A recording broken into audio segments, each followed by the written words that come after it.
Give it up one more time for Louis T, everybody. It's not too bad for his first time doing comedy. I'll give it to him. That was good. Guys, thank y'all for selling out this place tonight. You know, really appreciate it. I'm glad they got my rider though, because I told them if I'm coming to Wilmington, I am not performing for any more than 12 people. So just glad that somebody's finally listening to me. You know what I mean? But before we get started, how many people in here is this the first time you ever been to a comedy club before? Everybody seen a show before? Yeah? We got one to come here. Listen, look, before I get started, I just want to let everybody know what I'm about to attempt, and 49 out of the 52 states is comedy. Okay? Now listen, I'm not saying I'm about to say something to offend y'all tonight, right? That's not my goal, okay? If I can't let everybody in on a little secret though, before we get started, it's gonna fucking happen! So listen, for some reason something I say tonight does offend you or hurt your ego in any way, shape, or form, I'm just gonna ask one thing and one thing alone out of each one of you beautiful people, okay? If something I say offends you tonight, just for the love of God, please, please, please, keep that inner Will Smith locked up real tight for me. We don't get me wrong, ladies, daddy like it rough, but there's a time and place, all right? And I don't know why I feel the need to share this with y'all tonight, but a little secret about myself, I love AARP pussy. I do. It's my favorite. Single guys, if there's any in here, little tip, that's ass already paid for, all right? And paying for me, okay, which is cool. We got any parents getting away from the kids for a little bit tonight? We got any parents in the house? Not proud parents, I see. I get it. Y'all afraid to make noise. You're worried we got them in the back. We don't. I get it, though. Fuck them kids, right? I mean, it's just one of those things. I'm a single dad myself, so I probably get it more than most, you know. I've got 2 boys. I've got a 6 and a 12-year-old. I've got full custody of them right now, so that's where I'm at in life. So, yeah. Thank you for the golf clap, one person. Fuck all of you. That's bullshit. Y'all know damn well if I was a girl up here, relax, one of your asses would have been like, "You go, girl! Do you, bitch!" It's got a dick though, so I'm just doing what I'm supposed to be doing in life. So, I get it. I'll be honest though, when the judge told me I won, I was just as shocked. I was like, shut the fuck up! To my ex. But here's the thing, right? Like, I don't know if I'm a good parent or not. I think as parents, we all question that at some point or another, right? I think I get questioned a little bit more after people hear my set, right? So, here's what I like to do, right? If anybody's curious how good of a dad I still am at the end of the night, I offer this up at every show, all right? So once the bills are paid, once the band gets done, if we're still curious, all 5 of us can just make a single file line out to my car later, and we can just ask my kids, because that's where they're waiting for me till after the show. Yeah, here's a fun fact for y'all. CPS, that's a 9-to-5 job. Don't give us a shit what happens to them bastards after 5 on Friday, you know what I mean? Yeah, I learned this fun fact as a single parent. I've never, after my first kid turned 1 1/2, I've never locked my keys in the car again, and if I have, I've always got them out for free, right? So parents, here's a little tip for you, okay? Like I said, I got a 6 and a 12-year-old, but at all times, I ride around with a car seat in the back with a blanket laid over top, right? Because I found out long ago, if you lock your keys in the car, unlike AAA, the cops will come get them out for free. You just got to tell them a baby's sleeping in the back, right? So, they don't even check either. It's also, he's still sleeping, but thank you. You know? So that's fun. My younger one, I like to sit in the living room on Sundays, and I like to watch my favorite show of all time, Scared Straight. Y'all remember that show? Scared Straight? You know, some of y'all aren't making enough noise. Listen, if you haven't seen this show, real quick, number one, I've watched this thing so many times, I can tell you right now, they got the name of this show all wrong, all right? They should have never, ever called it Scared Straight. What they should have called it is Get Straight or Get Gaped, right? Because, you know what I'm saying? They just take a bunch of degenerate kids, they put them on a bus, where for an hour straight, they get threatened with a whole different type of detention, all right? Like it's weird. It's weird, but I like to watch it because I don't beat my kids, but I do want them to know I've got options. You know what I'm saying? So, was watching it the other day, and my youngest one comes in there, right? He's 6, he's very excited, he's got his hands closed. He's like, hey, Dad, can we please keep this pet, right? Now at this point, I looked at my son, and I said, buddy, before we discuss what's in your hand, I feel like I need to ask you one very important question right now. I need you to focus, okay? He's ADHD as fuck, all right? I was like, right here. Buddy, why are you butt-ass naked right now? I'm gonna be honest, that's a weird time to ask Daddy for anything in life, okay? Let's keep that little memory bank for next time, all right? But I played along like a good dad should, you know? And so I was like, all right, buddy, what are we working with, right? So my son, very excitingly, he opens up his hand very slowly, and he's like, look. Now, as he opened it, I saw what looked like, I'd say like a half a piece of a spaghetti noodle start wiggling around, right? All right, we got another parent, cool. And I was like, son, I don't think we can keep this pet. I was like, where'd you get this pet? He was like, Dad. You gotta let me keep this pet because this pet right here, this pet is a magical pet, right? I was like, buddy, what's so magical about it? His eyes got so big. He was like, Dad, this pet came right out of my butt.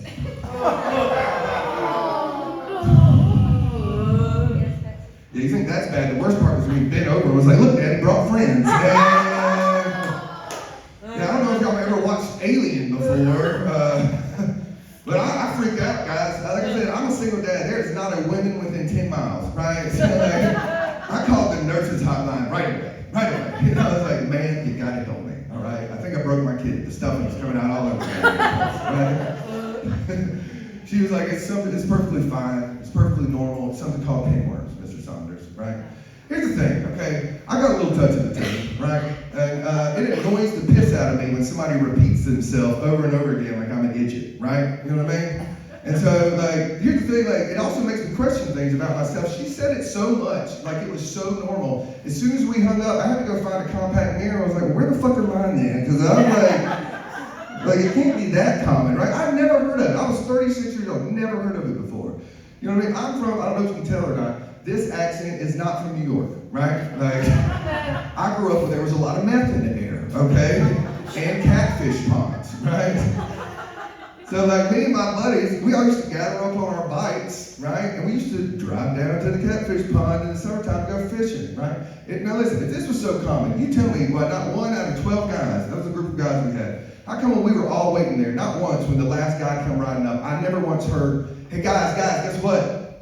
We ain't got to dig up no night crawlers today. We got worms coming out the ass, so you know what I mean? Like, I never heard that once growing up, guys. Not once. Tell you, my oldest one, he's fun too. Little backstory about him though before I go into these next few jokes. My son, he's 14. He lost his mom about 2.5 years ago to cancer. Right? It's fine. She was my ex. But like, here's the thing. All right, for those of y'all that didn't laugh, you can't hear it. But if y'all think that's rough, buckle up. It's about to get a lot worse. All right.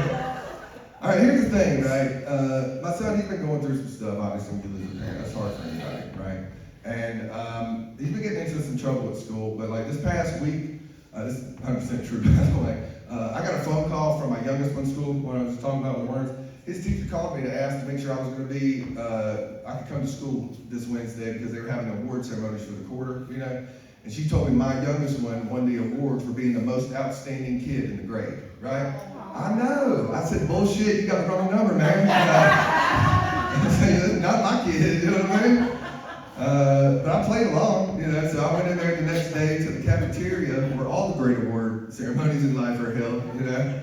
And that's where my son got a certificate that said he was the most outstanding kid in the grade. And then he got a gift certificate to Texas Roadhouse that I got to take a date out on later with. So that was cool. Yeah, fuck y'all, he eats McDonald's. I ain't wasting that shit on him, right? You know what I mean? And I realize it's 90% women in here and this is not gonna go over well, but I'm gonna say it anyway, all right? Because here's the thing, I think women sometimes get a little too much credit for the babies, all right? Now, hear me out. Have my back, please, sir. Here's the thing, right? All I ever heard, right, when I've had 2 kids, both of them, when they had them, and first time like they really got in trouble with your mom, you know, they always say the same thing. I had to carry you for 9-10 months. I I can carry you for 9, 10 months and push you out. You know what I mean? And I'm like, dude, I gotta get some credit. I carried him around in my ball sacks for at least 26 years. You know what I'm saying? Like, I've got to count for something. You know what I mean? All right, I went over better than I thought. That's what's up. I think the hardest part about that whole thing was like when she passed away. Has anybody here ever had to go to an ex's funeral before? Anybody here ever had to go to an ex's funeral? Yeah, that is, look, I had to go for my son, obviously, right? And that was the weirdest thing I've ever experienced in my entire life, okay? I had to go to an ex's funeral where 2.5 hours, person after person, including other exes, just went up there and talked nothing but good about my ex. You know what I mean? Like a few times that my son wasn't there, I've been like, objection, officer. We talking about the same bitch here? Like it's weird, right? And like, here's the thing, like afterwards, you know, I went by the casket, you know, to say my goodbyes. Mainly out of respect, but a little out of fear, right? Because I was afraid like if I didn't say something to her, she was going to pop up at that some bitch. Be like, you're raising our kid? I think not. You know, so I just took the pin out of my flower and poked it one time, just to double check. All right. Just trying to see where the line is, guys. We haven't crossed it yet, so here we go. Here's the weird thing too. You gotta answer a lot of hard, difficult questions as a parent too, and especially when it comes to death. I think that's probably the hardest ones I've ever had to answer. You know, like for example, my 10-year-old came up to me after he just saw his mom get buried, said goodbye to her and stuff, and he came up to me afterwards, and very genuinely, he was just like, "Dad, and where'd Mom go?" You know, I said, "Son, your mom's in a better place right now." And he looked at me and said, "How do you know she went to heaven?" I said, "Well, those aren't the exact words I just used, right?"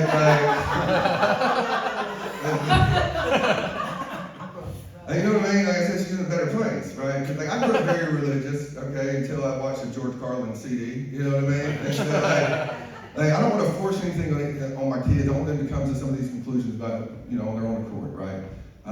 So I told him, I was like, "Look, son, I'm gonna be honest with you." I said, "We all want to think and we hope and believe that when we, pass, there's somewhere that we're going to go. We're going to meet up with our family and stuff. Or if you're bad, you're going to go to hell. We hope that. But we don't know that for a fact, right? Nobody knows that for 100% fact. And so I told him, I said, "I don't know exactly where your mom is right now, okay?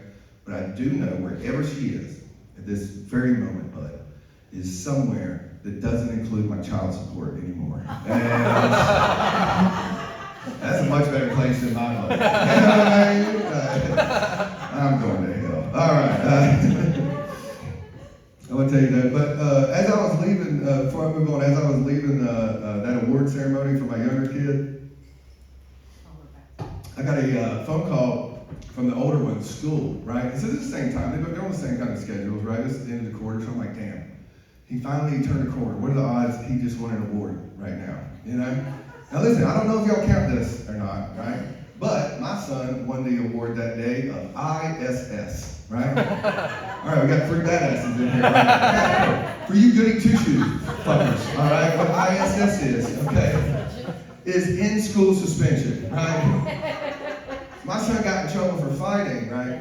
So when a kid gets in trouble for fighting, they're not allowed to ride the school bus home, okay? So I had to go pick him up that day, right? So my one kid just got an award. We're leaving there. Now I got to go pick up my other son for fighting from school. I park in the parking lot, start walking up. I get about 50 yards away from those big glass double doors in front of every school, right? And I panic, I freeze. I just stop dead in my tracks because I see my son standing hand in hand with the school resource officer, right? Yeah. Now, if any of y'all grew up before school shootings, what a school resource officer is, right? He's a regular cop. He's got a gun, badge, everything. He just couldn't cut it doing the real shit, so they put him in charge of the kids. You know what I mean? It's crazy. Hey, somebody answer me this. Why does all of them look like Paul Blart fucking Mall Cop? What the fuck? Can you tell me what the fuck they're protecting, please? Like, the only thing they're going to protect is they just stand in the doorway, right? But I swear, man, he looked pissed too, so I walk up there. Now, this guy's been going, my son's been going to this school since his mom passed. And so the school resource officer's been there just as long, right? And he knows kind of what's been going on with my son. And seriously, as far as cops go, in all honesty, he is a straight killer, guys. I will give him that, all right? All right, nobody got that one. one. Cool. That was the first one y'all missed. That's fine. That's fine. Y'all got 99% of the other ones. We're good. But look, he looked pissed. He kind of been trying to help my son out, right? And I do appreciate that in all honesty. And so when he saw my son coming out of ISS that day, he saw him and he stopped him, right? And he was like, hey, bud, Noah, what did you do to get into ISS today, man? And he said at that point, my son just stopped, very shameful and remorseful, and went, Officer Roberts, I really don't know how to say this. It's kind of embarrassing, but I'm in ISS today. Well, I'm here because I was doing your mom.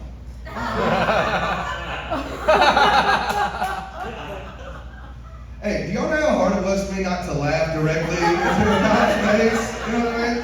Like, I'm a comedian. That was good shit. You know what I mean? I gave my son a high five when we got in the car, like, bro. Yes. Here's the thing. I thought most of this stuff had been like curbed after we had this one really big incident this summer. He goes to this camp every year. He comes from a rich family, thank God, because I don't, right? So I've got one kid with a dead mom and then one with a deadbeat, right? So like the dead mom's family kind of pays for everything, so that's cool, right? So like, hey, fuck y'all, you know what happened? We got listen. Listen, y'all trying to act like I'm not sensitive. I am, all right? Because this summer we actually had a cremated and we went down to the beach before I move on with this story, right? Look, I'm sensitive, okay? He wanted, her favorite place was the beach. They have a beach house down there, it's rich. And like, she wanted to spread her ashes. That was always her wishes. She wanted her ashes spread at sea, right?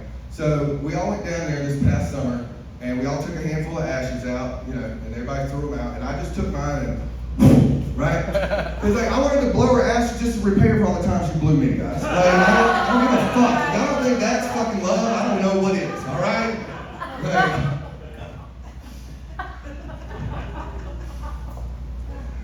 oh man, but yeah, like it was weird this summer though, because he goes to this camp for about a month, right? And I'm not, once again, this is 100% true. Might be embellished a little bit, 100% true. He goes for 30 days. I get a phone call on the 29th and a half day to ask me to go ahead and come pick him up early, right? So I drive up there, okay? It's about a 2-hour drive. I get up there to the camp. I walk into the counselor's office, and there's my son, all the other counselors, and the head guy at the camp, right? And apparently he was getting kicked out because the last week of camp, he just started coming out of his bunk every morning in his Pokemon underwear with his Pokeballs squeezed out of his leg hole ever so slightly, just running up to all the little campers going, gotta catch him all, gotta catch him all, gotta